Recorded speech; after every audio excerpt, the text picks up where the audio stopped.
Gracias a todos, bienvenidos a la reunión del día de hoy. Bueno, hoy nos toca una teleconferencia de dermatología, ¿sí? Va a dar esta teleconferencia el doctor Nicolás de Lazar.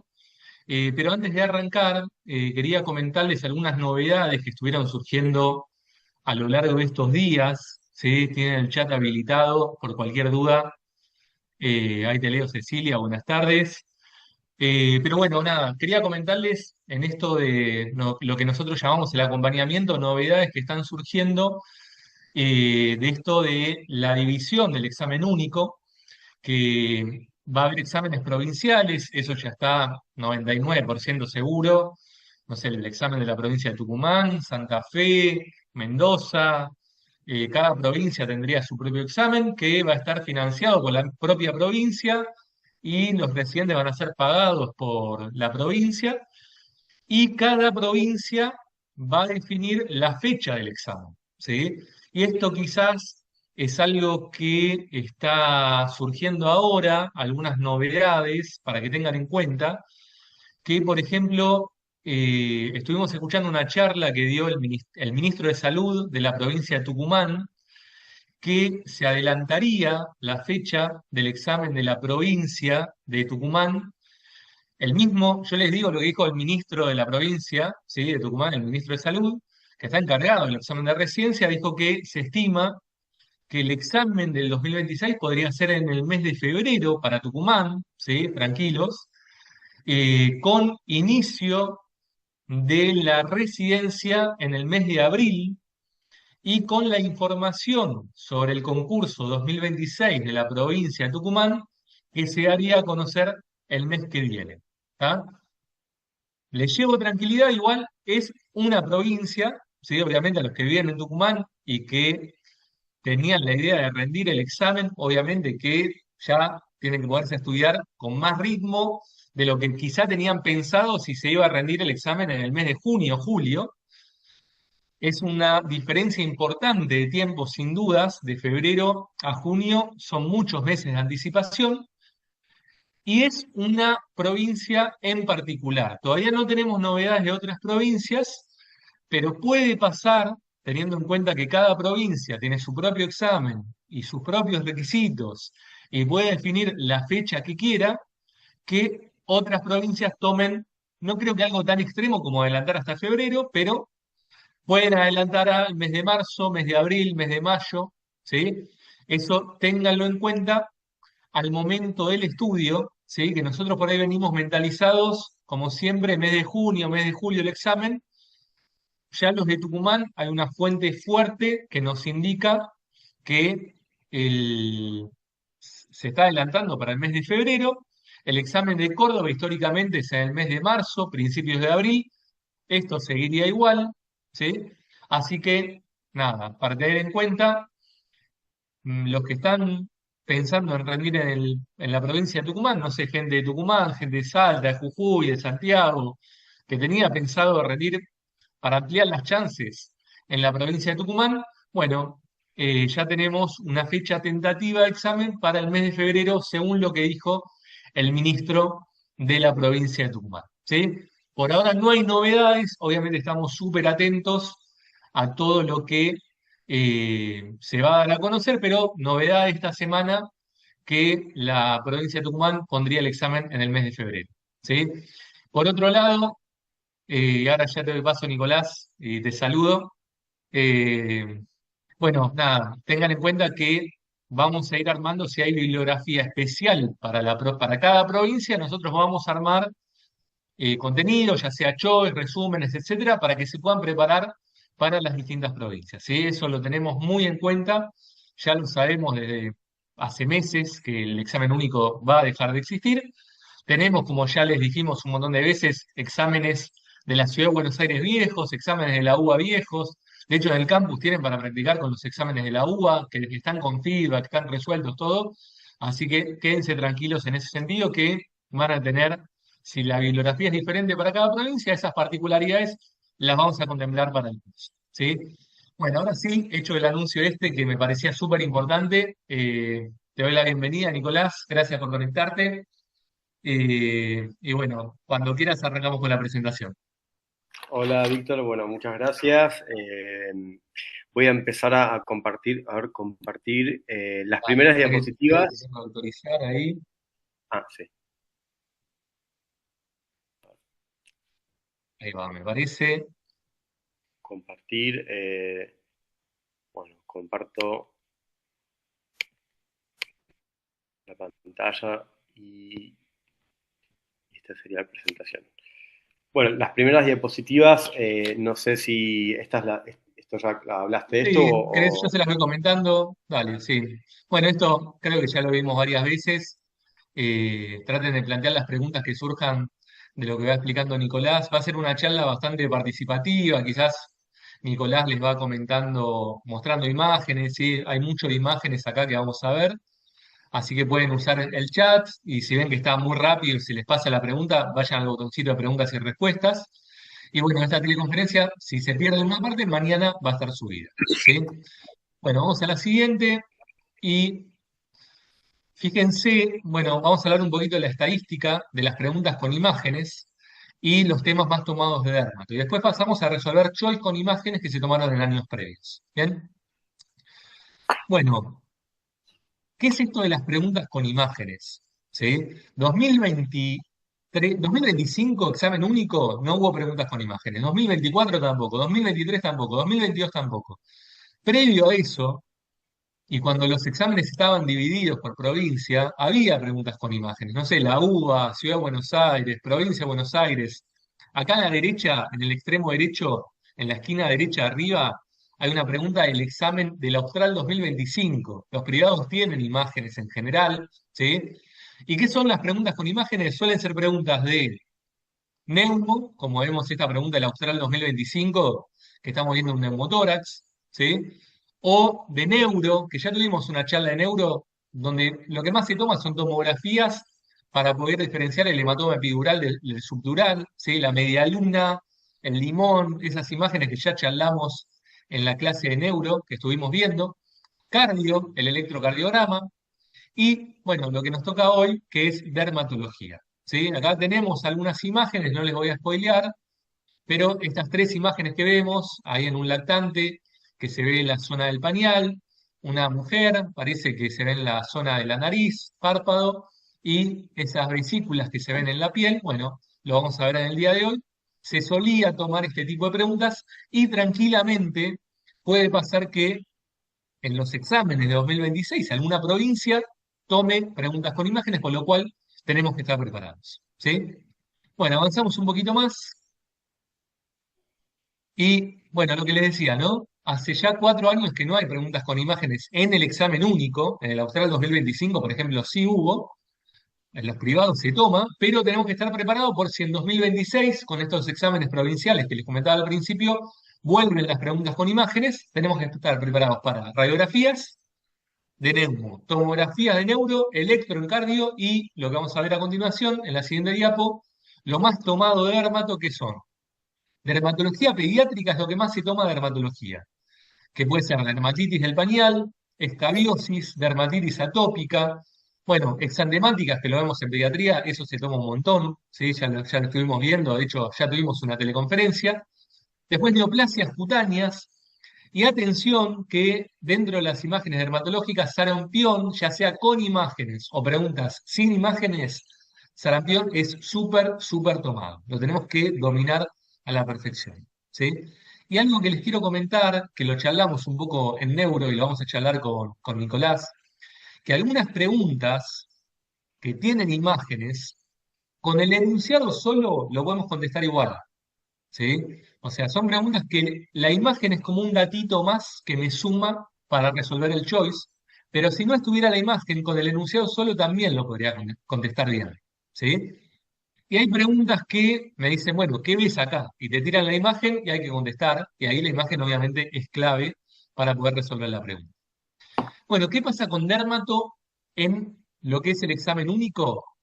No es muy tomado, puede entrar una o dos preguntas, no más que eso, y nosotros lo clasificamos en la última barra que tienen abajo de todo, que es otras especialidades, que ahí está dermato, reumato, traumato, especialidades que por ahí se toma una o cero preguntas por año, ¿sí?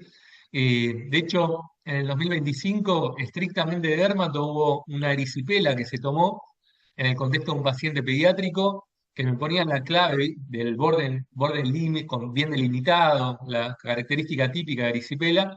Pero bueno, no es una materia súper tomada, pero bueno, tenemos que estar preparados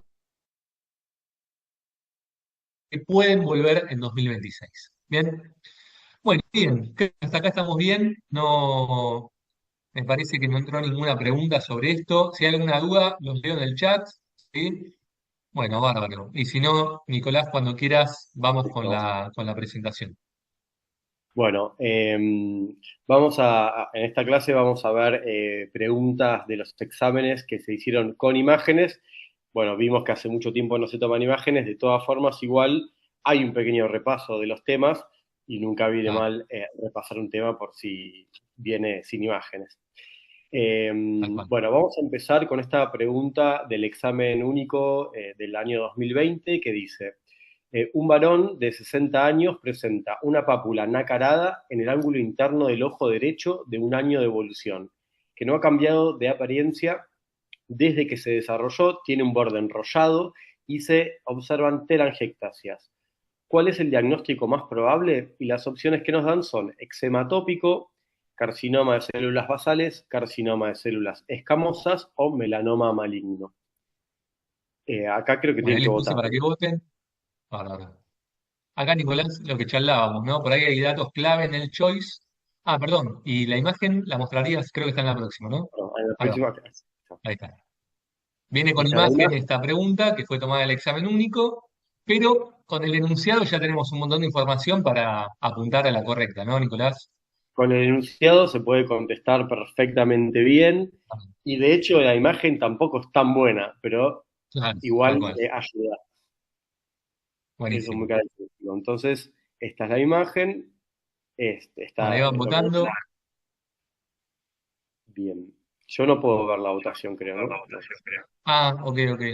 Eh, no sé. Creo que los chicos la ven porque están votando todos. Bien. Tenemos Bueno, eczema 13 minutos atópico. más. Cortamos la votación. Les compartimos los resultados. Y bueno, está peleado entre carcinoma de células basales y carcinoma de células escamosas. ¿Sí? Así que Perfecto. bueno, te dejo, Nicolás, con la Así explicación, bien. ¿vale? Bien. Bueno, la respuesta correcta era el carcinoma de células basales. ¿Sí? Vamos a hacer un pequeño repaso y después vemos en el enunciado cómo pudimos haber descifrado la respuesta sin la imagen, ¿no? El carcinoma de células basales también lo llamamos carcinoma vasocelular. Es un tumor epitelial, está en la epidermis, que tiene una diferenciación basaloide, es decir, las células que lo componen se parecen mucho a las células de la capa basal. Lo vamos a ver solamente donde hay unidades pilosebáceas, es decir, palmas, plantas, mucosas, este tumor no lo vamos a ver. Es el cáncer más frecuente del humano, así que si es por frecuencia, por ahí no le vamos a errar. Es de crecimiento lento y es de buen pronóstico. Las metástasis son excepcionales, se describen en menor al 1%, la verdad que yo nunca jamás vi ninguna. Pero se lo considera localmente invasor, es decir, no da metástasis, pero puede destruir los tejidos que están alrededor o sobre los que asienta. Sí, la edad promedio de aparición es en los 60, alrededor de los 60 años, es ligeramente más frecuente en mujeres y ligeramente más frecuente en piel clara, y se asocia mucho con la exposición solar continua e intermitente. Es decir, la persona o que trabaja en el sol o que va de vacaciones. Y el 80%, este dato es súper importante, el 80% asientan en cabeza y cuello. Clínicamente es un tumor rosado, es papuloso, cupuliforme, es decir, sobresale para arriba, y la característica lo puse en negrita porque es lo más típico y esto nos permite distinguirlo del escamoso o de células escamosas, es que tiene una superficie brillante. Y otra característica es que está surcado por telangiectasias. Es muy común que tenga ulceraciones, existe una variante pigmentada y esto es una lesión no queratinizante. Esto lo distingue del carcinoma de células escamosas o espinocelular también se llama, ¿sí? Que al tener, bueno, vamos a verlo más adelante. Bueno, acá vamos a ver algunos casos de la bibliografía. Vemos que es un tumor rosado, sobrelevado, cupuliforme. Vemos que la luz o el flash de la foto se refleja en el tumor. A esto lo llamamos perlas epiteliales. Es un tumor muy brillante. Y vemos que tiene una telangiectasia que la llamamos arboriforme, ¿sí? Porque tiene como forma de árbol y tiene ramificaciones. También vemos en algún sector una leve ulceración. Y también que vemos que está cerca de la nariz, como en el párpado inferior. Esto dijimos que el 80% estaba en cabeza y cuello. Acá vemos un tumor de similares características en la sien de una persona, también cabeza y cuello. En el párpado inferior vemos una variante bastante más ulcerada, pero fíjense que en el borde conserva esto que hablamos. Es brillante, rosado y tiene telangiectasias, a pesar de estar ulcerado. Hay una variante pigmentada, esto siempre, obviamente que el diagnóstico diferencial es el melanoma, pero de nuevo, la superficie es bien brillante. Entonces, esta era la respuesta correcta y vamos a tratar de analizar el enunciado, a ver si ya con eso podíamos descifrar la respuesta. Era un varón que tenía 60 años, dijimos que es la edad donde se suele presentar, y nos habla de pápula nacarada. Nacarado es una palabra que no usamos tanto para el carcinoma vasocelular, pero nos está diciendo que es brillante, ¿sí? El ángulo interno del ojo, dijimos que el 80% asentaba en cabeza y cuello, y teníamos las telangiectasias. Así que con esto realmente sí se podía responder la pregunta si conocíamos las características clínicas del carcinoma de células basales o vasocelular. ¿Y cuál es el más probable? Además dijimos que es el más frecuente del humano, con lo cual siempre lo más probable va a ser un vasocelular. Eczema tópico, ¿sí? El eczema tópico ni siquiera lo desarrollé porque acá nos están hablando de un tumor y el eczema tópico es una erupción generalizada, una erupción pruriginosa de distribución simétrica donde la lesión elemental es la vesícula y los eczemas a predominio flexurales en pacientes que tienen prurito y piel seca. Es una erupción, no tiene nada que ver con un tumor. En cambio, sí, por ahí nos costaría un poco más distinguirlo de otros tumores, como por ejemplo el carcinoma de células escamosas. Este es un tumor maligno que también se origina de los queratinocitos, pero de la capa espinosa, lo llamamos, del estrato escamoso. Es el segundo en frecuencia, pero aún así el vasocelular es 4 veces más frecuente. En este caso puede afectar la piel, pero también a las mucosas, también asienta en áreas fotoexpuestas, también es un tumor rosado, pero lo que nos va a permitir distinguirlo del vasocelular es que este produce queratina, o sea, es un tumor queratóxico, que significa que tiene mucha escama, que puede producir escamas. ¿Sí? También es sobrelevado, infiltrado y se puede ulcerar, y esto es igual que el vasocelular. En las fotos clínicas acá vemos un tumor rosado, pero vemos que ya no es tan brillante como el vasocelular, y vemos que tiene queratina, tiene una escama queratóxica central. ¿Sí? Son tumores productores de queratina. Acá vemos otro que también está, creo que es digamos, pegado enfrente, en la región preauricular. Es rosado, es algo brillante, pero fíjense que tiene mucha escama de color bien blanquecina. Acá lo de arriba no se concentren, miren la lesión que está más abajo, no sé si puedo apuntar, creo que no puedo apuntar acá con el puntero. La lesión de abajo es un tumor rosado o úlcero vegetante, en este caso no provocó queratina porque no es tan diferenciado, pero fíjense que no tiene esa superficie brillante. Vamos a ver que donde no hay unidades pilosebáceas también podemos tener carcinomas espinocelulares, como en el caso del labio. Este es un carcinoma escamoso en el labio inferior, que es la localización más frecuente de las mucosas. Y también tenemos los carcinomas escamosos de las mucosas. Este es en la cara lateral de la lengua y se relaciona mucho con el tabaquismo. Acá vemos un carcinoma, una variante que se llama variante verrugosa, en la planta del pie de una persona, en este caso de una persona con HIV positiva, que este tipo de tumores es un poquito más frecuente. Y de nuevo, no vemos un tumor rosado, pero vemos pura escama y pura queratina, ¿no? También nos dio la opción de otro tumor, el melanoma maligno.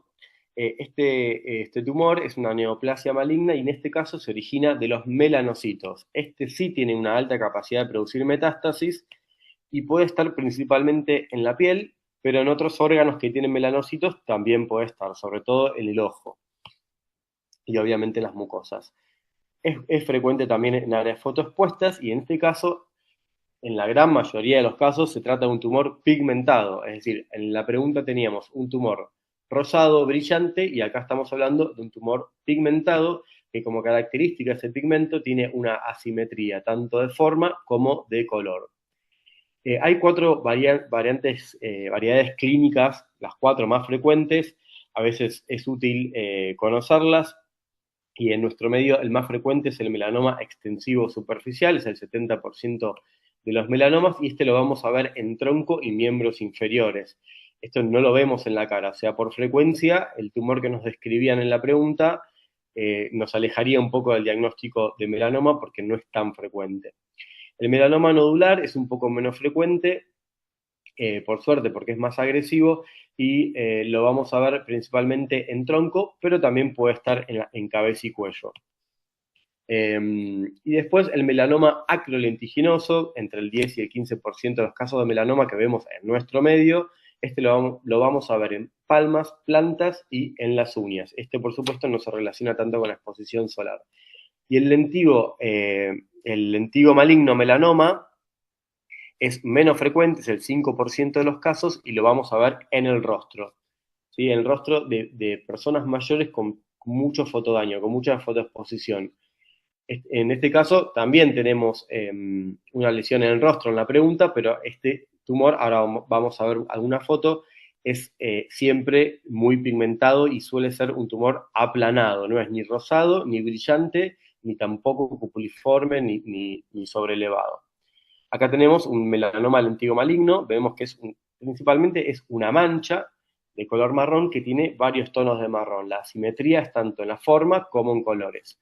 Acá vemos otro melanoma lentigo maligno, en el dorso nasal vemos que también es plano, no está sobrelevado y tiene varios tonos de gris, un color más negruzco, un marrón claro, marrón más oscuro. Eso nos tiene que hacer sospechar de melanoma. En el caso del extensivo superficial, lo vamos a ver principalmente en extremidades o en el tronco, y también vamos a ver que si lo dividimos en cuadrantes, vamos a ver que un cuadrante no se parece ni un poco a los demás. Eso es la asimetría, tanto de forma como de colores. Este es un caso de un melanoma nodular. Este puede ser simétrico, pero también es un tumor que suele ser muy pigmentado y el crecimiento es bastante rápido. Nosotros en la pregunta teníamos un tumor que era de crecimiento lento. Bueno, no sé si hay alguna duda de esta pregunta o vemos después las dudas que haya. Em, Ahí estaba viendo, no, no entró ninguna duda. oh, Bueno, creo que quedó claro los datos clave de Choice para carcinoma vasocelular y los diagnósticos diferenciales, ¿no? Eczema medio cualquiera, pero bueno, sí, los otros melanoma hay que tenerlo en cuenta, ¿no? Bueno, exactamente. Bueno, bárbaro, avanzamos. seguimos con esta pregunta del examen único del 2018 que nos dice, ¿cuál de los siguientes diagnósticos, cuál es el diagnóstico más probable de un paciente de 46 años con antecedentes de gingivostomatitis herpética que desarrolla una erupción generalizada, pruriginosa y simétrica, con algunas lesiones erosivas en la mucosa oral? Las respuestas son sífilis secundaria, eritema multiforme, lupus eritematoso sistémico y urticaria. Estas son las opciones de las preguntas. Y esta es la foto de las lesiones que presentaba el paciente. Entonces tenemos, Esta fue la foto que pusieron en el examen, ¿no? ¿cómo? Claro, Esta esta fue es la la foto foto que del pusieron en el examen. examen, claro, Exactamente. tal cual. La vamos a describir después. ¿Sí? Vean la Bárbaro. foto, acá tenemos los diagnósticos para que los repasen. ¿Sí? Si querés dejarle la Tenemos, imagen, total ellos ven la ventanita con con las opciones, ok. las No sé si ahora opciones, tienen todo. que votar. Ahí están votando ya. Bueno, 5 segunditos más, voten la que les parece la más correcta. y finalizamos la votación, compartimos los resultados. La más votada fue la opción B, ¿sí? Que habla de eritema multiforme, y en segundo lugar quedó sífilis secundaria. Bien. Bueno, perfecto. La respuesta correcta era el eritema multiforme, muy bien. Bien, entonces, acá tenemos, bueno, acá hacemos al revés, vamos a analizar un poquito la pregunta. Acá hay un dato clave. Nos dice que el paciente tiene antecedentes de una gingivostomatitis herpética. Sintetizándolo, tiene una infección herpética, antecedentes de una infección por herpes. Y tenemos una erupción que es generalizada, pruriginosa y simétrica, hasta ahí no nos dice nada, pero nos dice que tiene lesiones en la mucosa oral. Hasta acá, sífilis podría ser, o urticaria, no dice demasiado la pregunta. Pero tenemos una foto que es muy característica. En este caso quizás es un poco más para ¿sí? Acá, ¿qué vemos en las Oh, lesiones? Tiene lesiones tipo pápulas y placas eritematosas, pero si analizamos en detalle las características de esas pápulas y placas, vamos a ver que tienen un centro papuloso bien eritematoso, tiene un anillo o un halo claro que bordean ese centro eritematoso y un anillo periférico que vuelve a ser eritematoso. Esto conforma lo que llamamos lesiones en diana, lesiones en escarapela o lesiones tarjetoides. ¿Sí? Tienen todos esos nombres. Esto es algo muy característico, no es específico, pero muy característico de un eritema multiforme. Y acá tenemos un poco de qué se trata. El eritema multiforme es una erupción que la dividimos y se clasifica según su gravedad en eritema multiforme menor, en eritema multiforme mayor y después en el Steven-Johnson y la necrólisis epidérmica tóxica según su gravedad, ¿sí? El menor obviamente es menos grave y la necrólisis epidérmica tóxica es el polo más grave de la enfermedad. A su vez, el agente causal de esta gama de erupciones, cuando nos acercamos al polo del eritema multiforme menor, la causa más frecuente son las infecciones. Y dentro de las infecciones, la más frecuente, por lejos, lejos, es la infección herpética. Es un paciente que ya tiene herpes y por ahí tiene un herpes labial recidivante. En este caso nombró la gingivostomatitis herpética, pero claro, tranquilamente nos pudo haber mencionado un herpes simple o genital que suele recidivar. Cuando nos acercamos al polo de mayor gravedad, sobre todo Steven Johnson y necrólisis epidérmica tóxica, la causa se empieza a alejar de las infecciones, casi siempre se trata de farmacodermias. En el eritema multiforme menor, el eritema multiforme mayor y el Steven Johnson, la superficie corporal afectada es menor al 10%. En la necrólisis epidérmica tóxica, la superficie afectada es mayor al 30%, y después entre el 10 y el 30 lo llamamos síndrome de superposición entre síndrome Steven Johnson y necrólisis epidérmica tóxica. Acá vamos a ver casos de casos de la vida real, en donde vemos los pacientes. Este paciente llegó a la guardia con esta erupción y vemos que tiene pápulas y placas que son eritematosas. Si lo vemos de lejos, no nos dice nada, pero si prestamos atención a los detalles, vamos a ver que tienen un centro papuloso, un halo claro y un anillo periférico, ¿sí? Este era otro caso, ¿sí? Donde tenemos el centro, van a ver que está como erosionado. A veces el centro papuloso se puede ampollar. Eso es algo que puede ocurrir y habla por ahí de un poco más de gravedad y quizás lo vemos en el tema multiforme mayor, ¿sí? Acá tenemos las carapelas, ¿sí? La lesión tarjetoide. Y este mismo paciente tenía estas erosiones en la semimucosa oral, en el labio. Esto ya nos habla de un eritema multiforme mayor. En el menor no tiene lesiones orales. Este caso también tenía muchas lesiones con mucho compromiso en la piel, ahora lo vamos a ver, pero fíjense que tiene muchas lesiones orales, ¿sí? Tenía mucho compromiso oral. Esta paciente lo que tenía en el cuerpo, fíjense que son un poco distintas, pero también las llamamos lesiones tarjetoides. La diferencia es que tenemos dos círculos concéntricos, un centro eritematoso y está rodeado por en vez de un halo claro, es un halo menos eritematoso que el centro. ¿Sí? A esto lo llamamos escarapela atípica, ¿sí? Son solo dos círculos concéntricos y la escarapela atípica, con solo dos círculos, la solemos ver en los polos de mayor gravedad, es decir, Steven-Johnson y el NET. Este caso que les mostré de la paciente con un gran compromiso oral tenía mucha superficie afectada y por eso lo clasificamos como una superposición Steven-Johnson-NET. Pero vemos que acá se ven un poquito mejor las lesiones en diana y las escarapelas atípicas. Otra opción era la sífilis secundaria, creo que, Víctor, mencionaste que fue como la segunda opción elegida por los alumnos, y no está tan mal porque a la sífilis secundaria la llamamos la gran simuladora. Esto quiere decir que tiene muchas formas de presentación y a veces es difícil de diagnosticar, pero tiene algunas características. Primero, bueno, acá la opción era sífilis secundaria, pero para repasar un poco, la sífilis primaria, que es por donde entra la bacteria, la vamos a ver como un chancro, lo llamamos chancro de inoculación y suele estar, bueno, en el sitio de inoculación. En general es en los genitales, a veces lo vemos en mucosa oral también. Es una ulceración de fondo limpio, indolora, eso es muy característico, y de consistencia cartilaginosa. Si la palpamos es bien dura, tiene un fondo bien duro. En este caso también tenía como un camino eritematoso que iba hacia la base del pene, y eso es una linfangitis que habitualmente se acompaña de una adenopatía. Eso se puede ver también.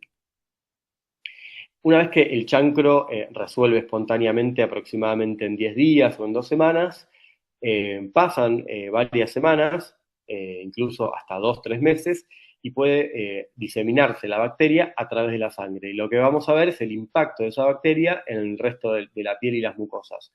A eso lo llamamos sífilis secundaria. En este caso vamos a ver una roceola sifilítica donde vemos un exantema eritematoso macular y vemos que está lleno de máculas que tienen los límites poco definidos, como difuminados. ¿Sí? Es como que están como pintados como en acuarela sería. Esto es típico de la roceola sifilítica. Si bien es medio inespecífico, cuando vemos un exantema así en un adulto, la verdad es que siempre pedimos los estudios para descartar o confirmar una sífilis.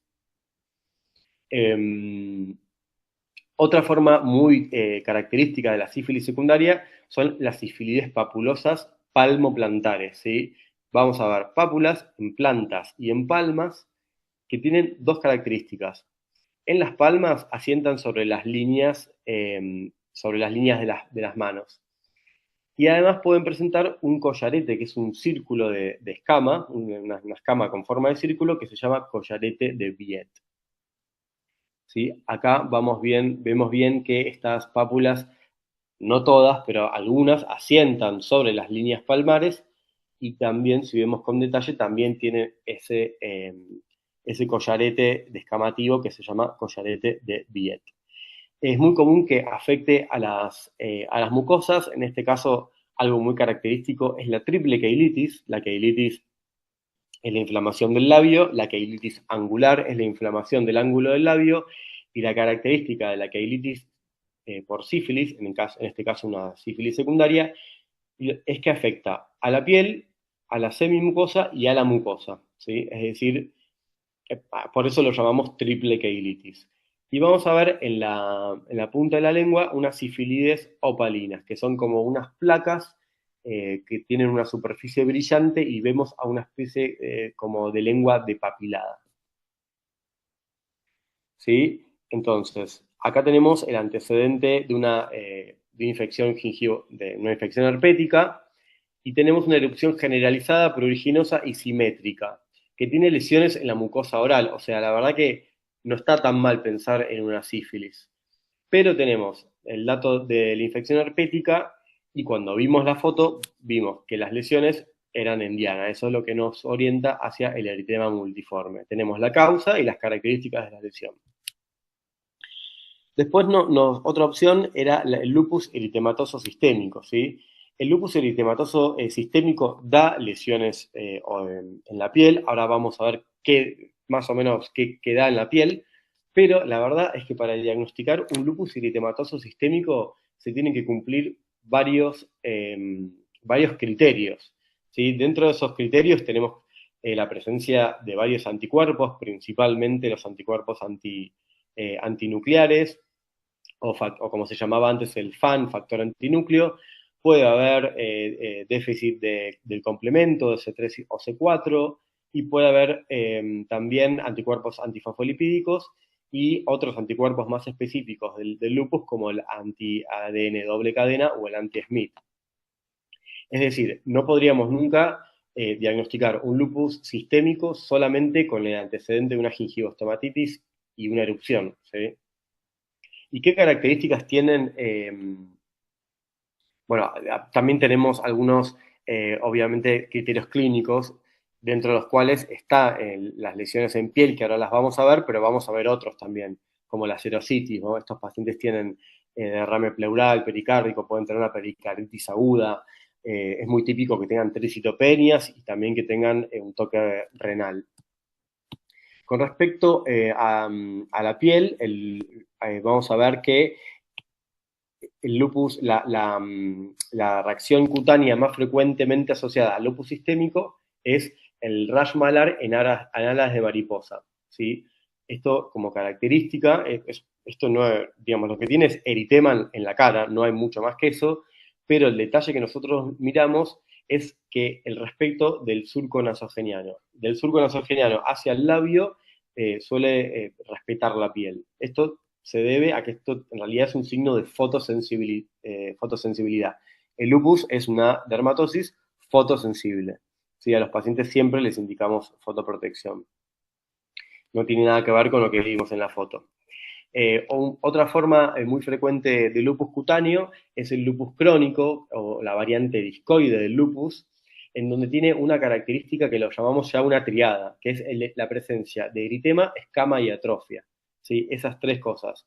Acá vemos lesiones eritematosas, vemos que son atróficas, no sé si se dan cuenta que están como hundidas, y tienen muchas escamas. Esas escamas son puntiformes y las llamamos enclavo de tapicero, porque intentamos sacarlas con una cureta, por ejemplo, raspamos, y las escamas nos cuesta mucho sacarlas. Y si las sacamos, al paciente le duelen, son escamas adherentes. Esas son las características clínicas, y la distribución también suele ser en áreas fotoexpuestas, pues principalmente en el rostro, y típicamente afecta al cuero cabelludo, dejando áreas alopécicas. La última opción era la urticaria, y en la urticaria tenemos que en el enunciado nos mencionaba una erupción generalizada, pruriginosa y simétrica. La verdad que podría tranquilamente ser una urticaria, y nos dice que tenía lesiones erosivas en la mucosa oral. En la mucosa oral la urticaria no da lesiones erosivas, pero sí puede dar angioedema, así que podría haber sido medio confuso. Pero vamos a ver cuáles son las características clínicas de la urticaria. La lesión elemental es la roncha o el abón, son pápulas o placas, las ronchas, que son eritemato-edematosas. ¿Sí? Yo siempre las describo como picaduras de mosquito grandes, ¿sí? Es muy parecida a la picadura de mosquito. Y la característica de estas ronchas eritemato-edematosas es que son evanescentes. Esa es una característica clínica muy importante, y eso, mínimamente, eso nos tendrían que haber dicho en el enunciado. Estas lesiones no suelen durar más de 2 horas. Desaparecen y aparecen nuevas. Y el paciente lo escribe como que le cambian de lugar. Acá vemos, en los chicos es muy común que hagan formas anulares, es decir, empiezan a hacerse con un centro más pálido, a desaparecer en el centro, hasta que terminan de desaparecer y aparecen en otras localizaciones. Acá vemos otra forma con lesiones de tipo arciformes o anulares, pero también son eritemato-edematosas y evanescentes. La urticaria se puede acompañar o no de angioedema, ¿sí? Y el angioedema es una forma profunda de urticaria en donde no vemos la roncha, pero vemos edema. La localización más frecuente es la oral, pero lo que se hincha es el labio, principalmente el labio, ¿sí? En estos casos siempre hay un peligro de angioedema del glotis o en la lengua, y que el paciente obstruya la vía aérea. Siempre le damos pautas de alarma digamos, preguntamos sobre cambios en el tono de voz o sobre dificultad para respirar. El angioedema también puede ser periorbitario, en este fue un caso muy severo donde el paciente terminó entubado, pero vemos que tenía mucho edema en periorbitario.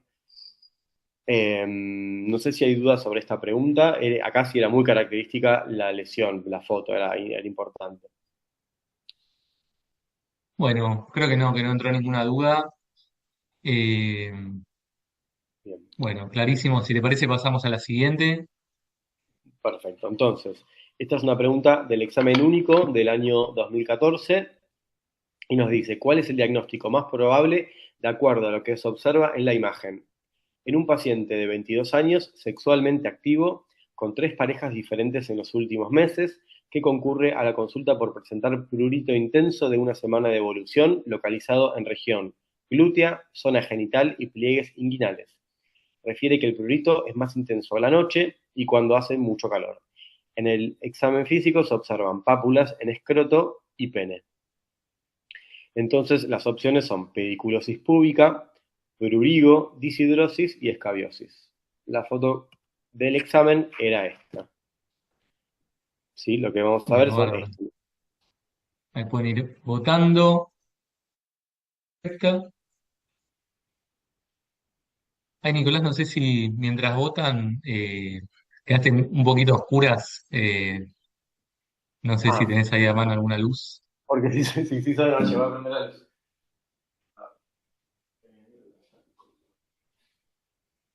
Bueno, vayan votando cuál les parece. Ahí va, mejor. No, estaba en oscuridad. Sí, sí. Bueno, tres más. Finalizamos la votación, les compartimos los resultados y está ahí cabeza a cabeza peleado Escabiosis, que quedó en primer lugar. Ah, no, a último momento subió Pediculosis púbica y quedó Escabiosis segunda.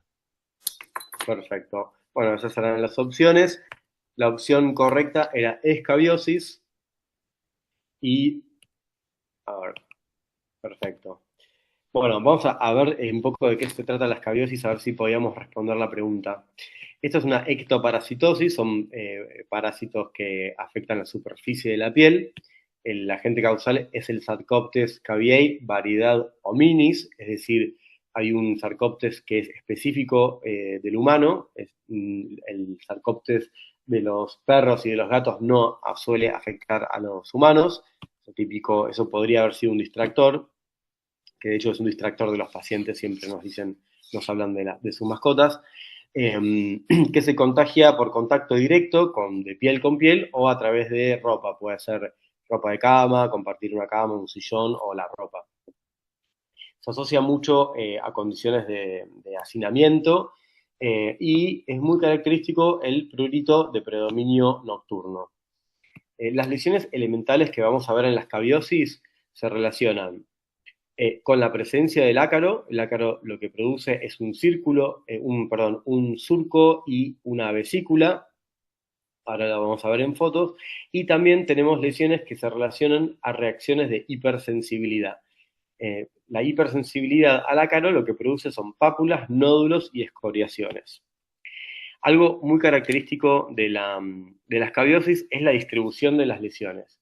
Esta distribución la vamos a buscar siempre, principalmente entre los dedos de las manos, en las muñecas, en la cara anterior de la axila, la areola mamaria, alrededor del ombligo y en los genitales. También puede afectar glúteos y otras flexuras como el hueco popliteo, aunque ahí ya es un poquito más raro. Hay una clasificación de la escabiosis en la que tenemos la escabiosis clásica, la noruega y la nodular. La escabiosis clásica es la más frecuente, que se ve en pacientes inmunocompetentes.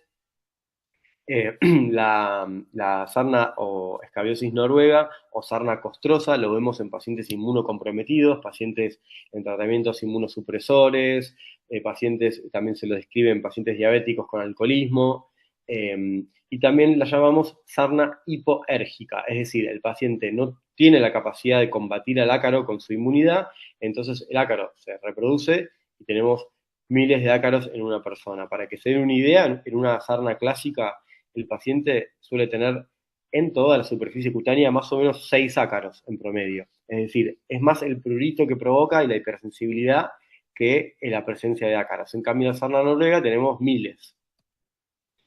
Y después tenemos la sarna nodular o sarna hiperérgica, que es una gran reacción de hipersensibilidad, en la que vamos a ver nódulos que pueden ser escabióticos, es decir, el paciente que tiene la infección, o también en pacientes que ya le dimos tratamiento, pero la presencia del ácaro en la piel provocó una reacción inflamatoria muy intensa y forma nódulos que llamamos post-escabióticos.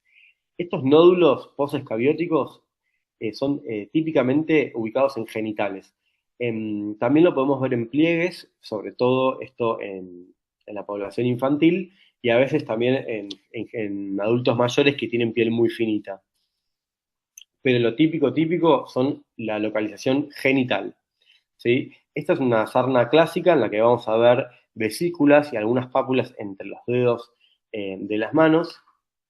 Acá vamos a ver lo que provoca el ácaro. El ácaro entra, a ver si puedo señalar acá, no sé si, está, entra en la piel provocando una vesícula, cava el túnel y en la punta del túnel vemos esto marrón que es el ácaro, ¿sí? Esta lesión sí es patognomónica y si nos hubiesen mencionado esto, acá no había error, pero no nos mencionaron esto, nos mencionaron los nódulos. Acá vemos una sarna noruega, en donde vemos que la localización periumbilical y hacia los genitales, la localización sí nos orienta, pero las lesiones son eritema y escamas, tiene mucha escama, por eso se lo llama sarna costrosa. Esta era una paciente que estaba internada hace mucho tiempo y tenía una inmunosupresión por un tratamiento oncológico. Y esto es un poco más apuntado a la pregunta. Acá vamos a ver unos nódulos, estos son chiquititos, en el escroto de un paciente de edad pediátrica, ¿no? Los nódulos en el escroto y en el pene son típicos de la sarna nodular o hiperérgica. ¿Sí? Estos nódulos los podemos ver. En el escroto es muy típico, pero en el cuerpo del pene y en el glande también los podemos ver. En la mujer, en los labios mayores, es muy común de ver.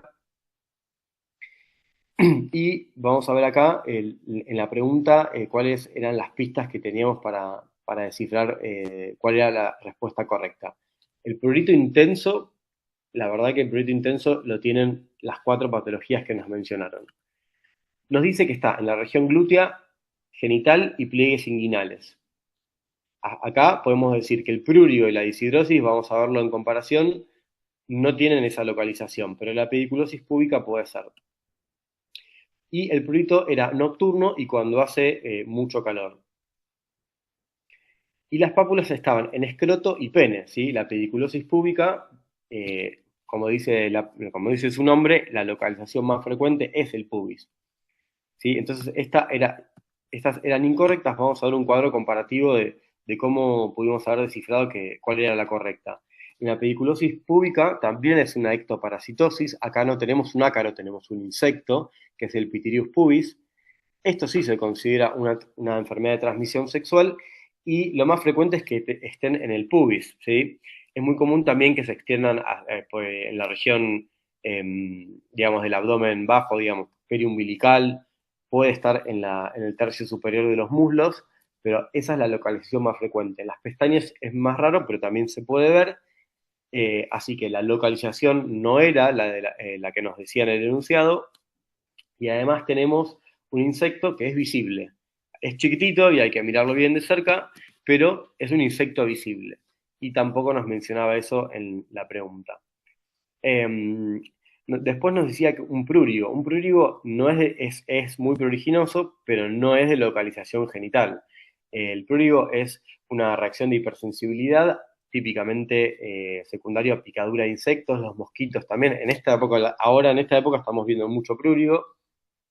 Es mucho más frecuente en niños y en las extremidades, ¿sí? No en la región genital. Y la característica de la lesión elemental lo llamamos seropápula de Teomasoli. Esto es una pápula que tiene una vesícula central, ¿sí? Si nos hubiesen mencionado pápula con vesícula central, a lo mejor tendríamos que haber sospechado un poco más de un prurito, pero la localización no tiene nada que ver. Esto es una erupción más generalizada que típicamente afecta a chicos y en las extremidades. Y la otra opción era la disidrosis. La disidrosis es un tipo de eczema es sinónimo de dermatitis, en donde tenemos que la lesión elemental es la vesícula, y las vesículas se unen entre sí y la eczema es muy intenso, se pueden producir ampollas, y la localización típica es la cara lateral de los dedos, y lo de los dedos lo vamos a ver en las manos, es muy frecuente, pero también lo podemos ver en los pies. De hecho, seguramente alguien de que está escuchando debe tener esto en este momento, porque es muy frecuente que salga con el estrés. Eh, Acá la lesión elemental es la vesícula y la localización cara lateral de los dedos, con lo cual con esto lo descartábamos. Si bien en la pediculosis púbica nos hablaba de prurito genital y nos hacía distraer, no nos hablaba de un insecto visible y tampoco teníamos estos nódulos que son tan característicos de la escabiosis. Perfecto. ¿De esto hay alguna duda? Ahí entró una duda de Carlos, preguntaba, ¿las lesiones de la sarna nodular están habitadas por el ácaro? Bueno, lo típico es se dice que no tienen ácaro los nódulos. La realidad es que muchas de las lesiones sí tienen ácaros. Y se cree que el ácaro, porque la piel es más finita, logra penetrar más profundo en la piel, entonces produce una reacción dérmica muy inflamatoria, que normalmente el ácaro está en la epidermis. Por escarificación, que es lo que típico que hacemos, no lo vemos al ácaro, pero en biopsias sí se puede ver ácaro. O sea, es una buena pregunta Ah, porque toda la vida se dijo que no había ácaro en los nódulos, pero claro. la realidad es que hay artículos que hicieron biopsias, que normalmente no hacemos, y demostraron que sí había ácaros. Lo habitual es que estén muertos por la reacción inflamatoria. Buenísimo. Bien, bien, bárbaro. Y después Rolando preguntaba, la parte de la pregunta, claro, esta está buena, esta duda de Rolando, porque si a tres parejas sexuales en el último mes, algo así, y Rolando pregunta, la parte de la pregunta que decía que era sexualmente activo, era para distraer, es verdad que es bien típico, nos orienta más a pediculosis púbica, ¿no? El tema de Sí. tanta actividad, pero Sí, era un distractor y si hubiésemos tenido otra opción como sífilis o gonorrea, bueno, sí, totalmente. Era un distractor, de todas formas, pensemos que la escabiosis, o sea, yo creo que era un distractor para que voten pediculosis púbica, pero la realidad es que la escabiosis se contagia a través de contacto directo de piel con piel y en algunos casos no es de transmisión sexual estrictamente, pero bueno, a través de una relación sexual compartir se la puede cama, contagiar porque es piel con piel, por el contacto. claro, perfecto. Bien, bien, bien, buenísimo. Bueno, bien, creo que estamos entonces. Vamos con una Perfecto. preguntita más. Bien. Dice, ¿cuál es el diagnóstico presuntivo de una paciente de 40 años sin antecedentes significativos que consulta por erupción de máculas y pápulas localizadas en ambas manos y algunas aisladas en tronco de 15 días de evolución? La mayoría de las lesiones no son pruriginosas, no presentó fiebre, está casada y tiene 3 hijos en edad escolar. En el examen físico tiene adenopatías axilares y cervicales, móviles e indoloras, no tiene lesiones mucosas y en manos y pies presenta las lesiones que se observan en la siguiente imagen. Las opciones son psoriasis, sífilis, pityriasis rosada y rubéola, creo que igual van a seguir viendo, ¿no? Las opciones, así Sí, que sí, sí, vamos a ver, la imagen. bien, la imagen. En la imagen no decimos nada, porque ustedes están en el examen mirando la foto. Esta imagen nos ayuda mucho, ¿no? Sí, esta imagen ayuda mucho porque el enunciado tiene varios distractores. Claro, tal cual. Y además, bueno, no vamos a spoilear, vamos a ver si qué responde. No, sí, tal cual. Bueno, ahí van votando. Ya votó la mitad de ustedes. 5 segunditos más y compartimos los resultados. Bueno, muy bien. Acá hay bastante más unanimidad. Les comparto los resultados. La mayoría votó la opción B, que habla de sífilis.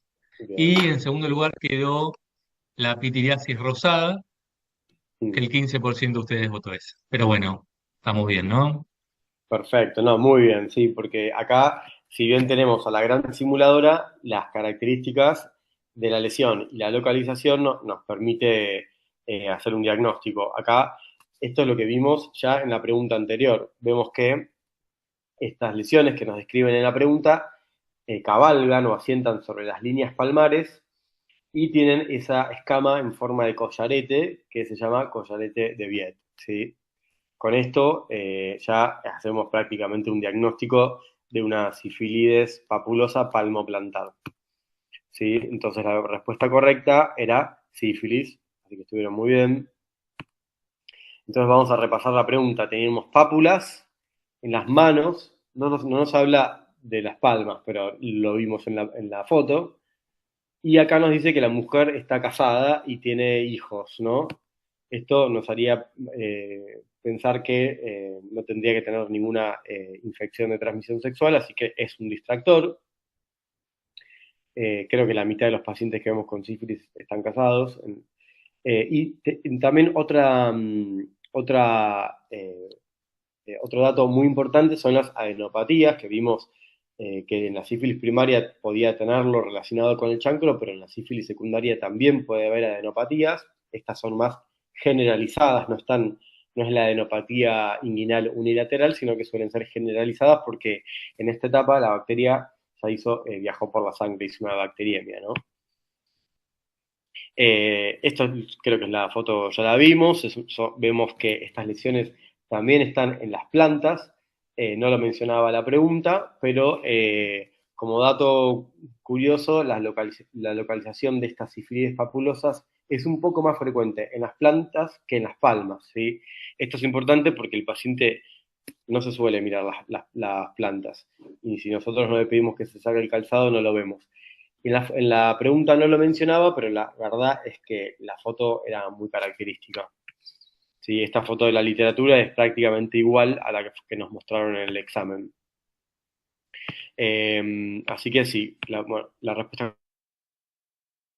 es que no era una psoriasis, una rubeola y una pityriasis rosada. Bueno, allá lo vamos a ver en un cuadro comparativo. La psoriasis es una patología autoinflamatoria.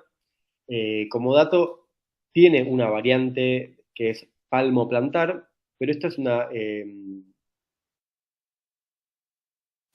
clasificamos dentro de las eritematos camosas y vemos que tiene una escama muy gruesa que puede formar una verdadera queratodermia, es decir, toda la planta del pie o todas las palmas están queratodérmicas. Vemos que hay escama muy gruesa, muy gruesa, no sé si ven los talones, y afecta a toda la superficie o prácticamente toda la superficie de la planta.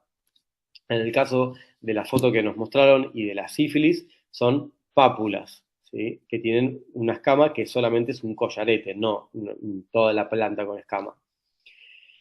Así que las características de la escama es lo que nos hace sospechar de psoriasis. En cambio, la pitiriasis rosada, que creo que fue la que le seguía, la que votaron en el 15%, esta también es un eritemato escamosa y también tiene un collarete descamativo, no sé si puede ser por eso que fue como un distractor, pero tiene una característica clínica. Suele predicerse por una placa madre, ¿sí? Acá en la foto, arriba a la izquierda, cerca de la clavícula, no sé si ven que hay una placa que tiene una forma anular. Esa placa aparece primero y después de más o menos una semana o 10 días aparece en el resto de las pápulas, que son muy parecidas a la placa madre, pero más chiquititas. Por eso se lo llaman placas hijas. También tiene una escama en collarete, pero esta dermatosis la vemos en el tronco. O sea, se precede por una placa madre y la vemos en el tronco. Hay una cosa que se describe en la distribución de estas placas que se llama en árbol de Navidad. Eso es como que sigue un poco las líneas de clivaje de la piel. No es muy frecuente de ver, pero es algo muy típico y podría estar tranquilamente en el enunciado de un caso de pityriasis rosada. Entonces, esto no afecta a palmas y plantas, tiene collarete, pero afecta al tronco, ¿sí? Y se precede por la placa madre. En la rubéola, en cambio, vemos que es un exantema viral, eh, es máculo-papular, eritematoso y de distribución cefalocaudal, es decir, inicia habitualmente puede ser en la cara, en la frente, y se va extendiendo hacia abajo, ¿sí? El avance es cefalocaudal. Acá se acompaña de fiebre baja y de adenopatías. El paciente con sífilis no suele tener fiebre, pero puede tener equivalentes febriles. A veces el paciente no se siente del todo bien. Y en el caso de la rubiola, la verdad es que es difícil el diagnóstico porque no es muy frecuente. Nosotros no vemos rubiola.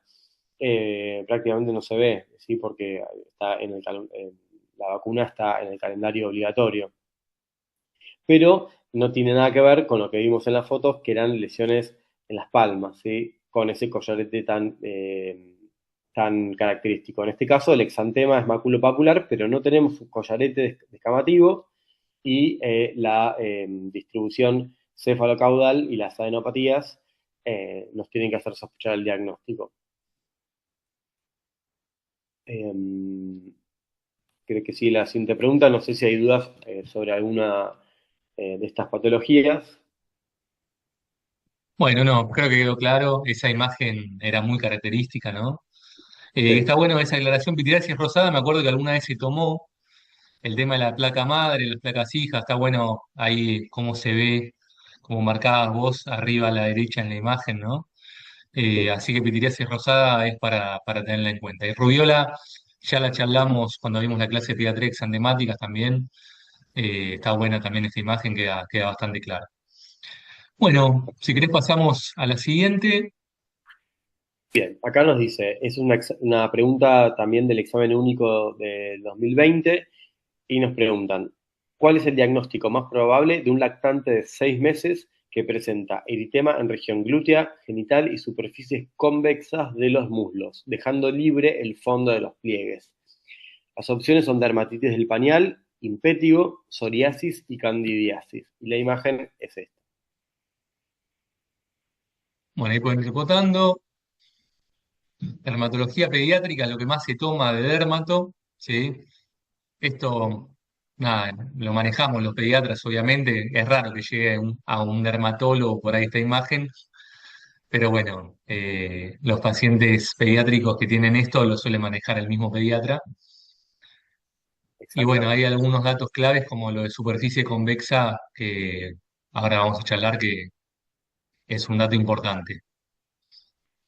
Bueno, bien, ya votaron casi todos, finalizamos la votación, compartimos los resultados y acá, impresionante, tenemos 100% de los Wow. que votaron la dermatitis del pañal. 100%, bueno, bien. Bueno, tuvieron una buena clase de Muy bien, pediatría.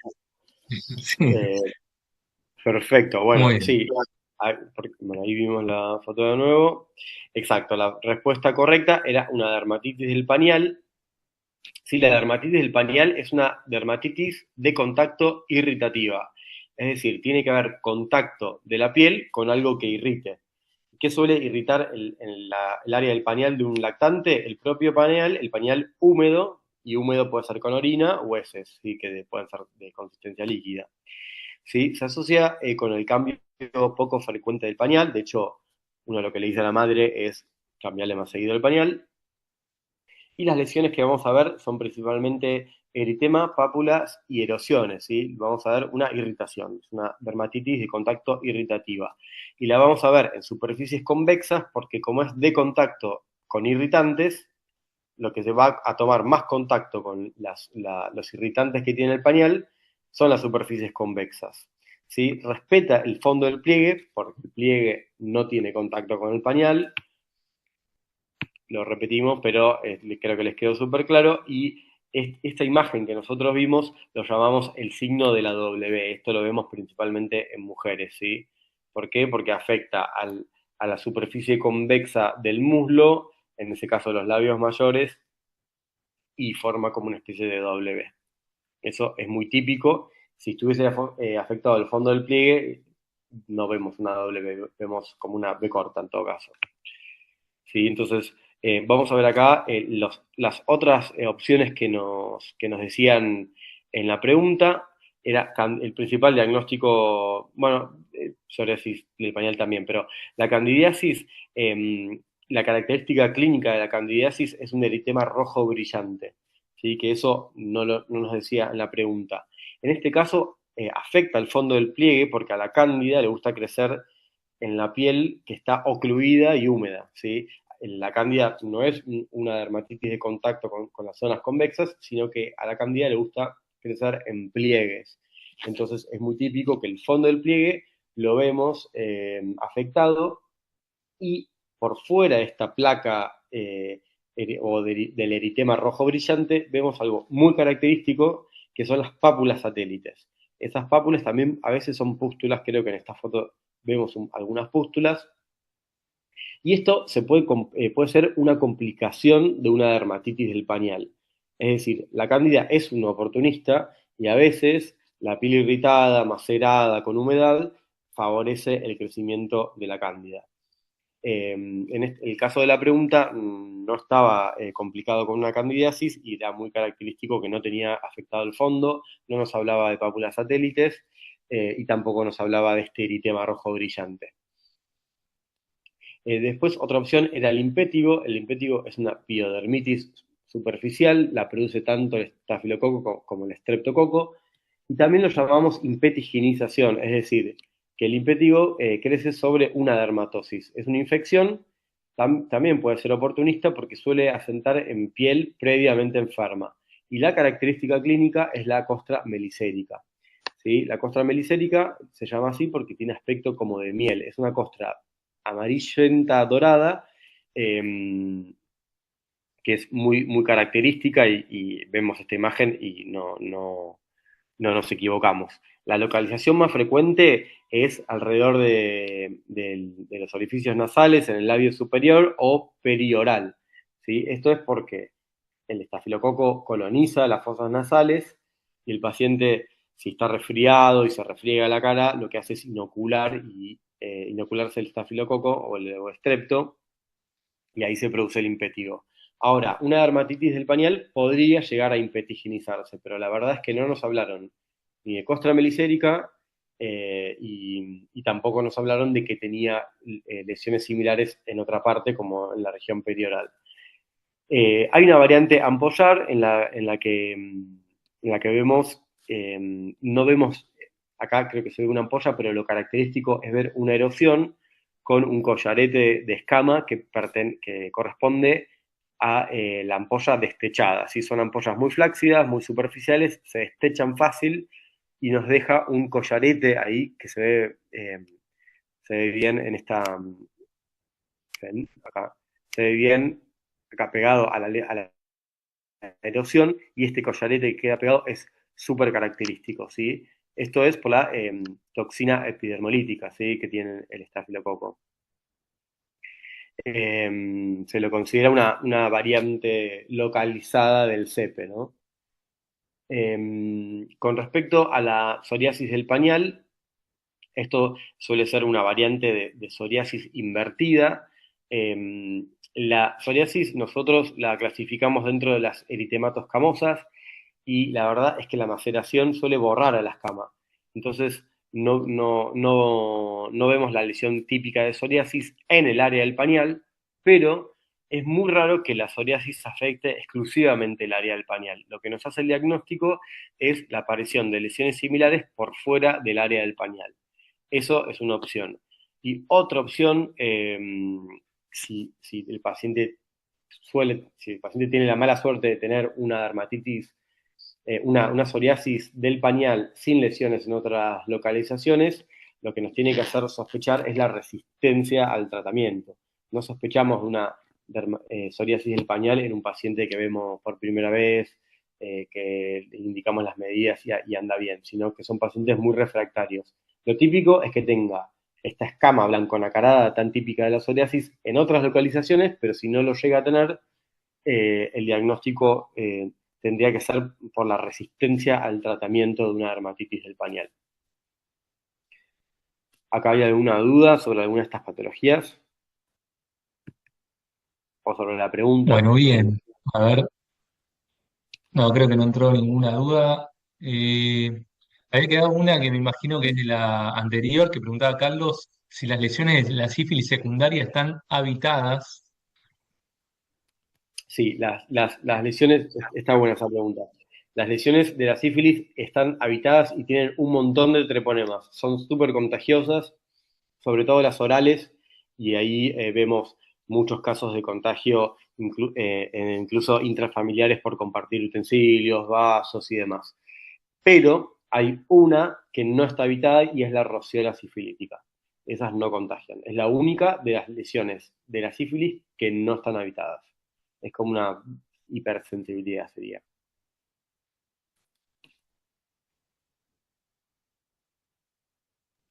Bueno, bárbaro. Creo que no entró Bueno, ninguna duda más. Bueno, creo que estamos, ¿no? Esta era la última. esta era la Sí, última. Bueno, muchas bárbaro. gracias. Bueno, buenísimo. Bueno, Bueno, chicos, nada, hasta acá entonces la teleconferencia de Dermato, presentarles cómo se puede tomar con imágenes en los próximos exámenes. La novedad, les repito, de que, bueno, Tucumán tendría su propio concurso y el examen en el mes de febrero. Y bueno, estamos atentos igual a cualquier novedad, les vamos a estar avisando a través de los foros. Recuerden, jueves que viene, próxima teleconferencia a las 18 horas de obstetricia, lo tienen ahí en el calendario del campus. Y bueno, Nicolás, mil gracias, clarísimo todo, vimos un montón de imágenes, así que un súper repaso hicimos. bueno, gracias a vos, Víctor. Bueno, y mucha suerte en el examen a todos.